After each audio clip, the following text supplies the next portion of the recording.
biases and stereotypes. It's so hard to get past biases and stereotypes against certain groups. I'd love to hear what strategies others have come up with to help with that. We do a weekly Pray the News segment in our worship services. We have a team who takes turns doing this.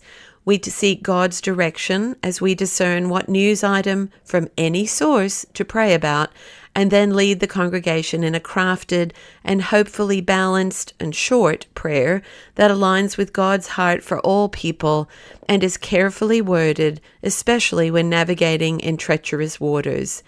We had a team meeting recently, and I reminded each one that this is not for the faint of heart, that faith is often spelled R-I-S-K, that somebody might get offended sometimes, and that the important thing is that we pray, especially for the poor, oppressed, and marginalized.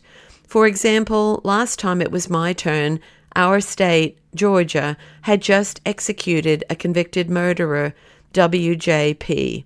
Turns out he had suffered childhood abuse and neglect. He had a severe intellectual disability, and his father was in prison, which meant that he and his siblings were unsupervised for long hours each day while his single mother struggled to make ends meet. I prayed for both the families of murder victims and for those who are marginalized by chronic injustice, like W.J.P.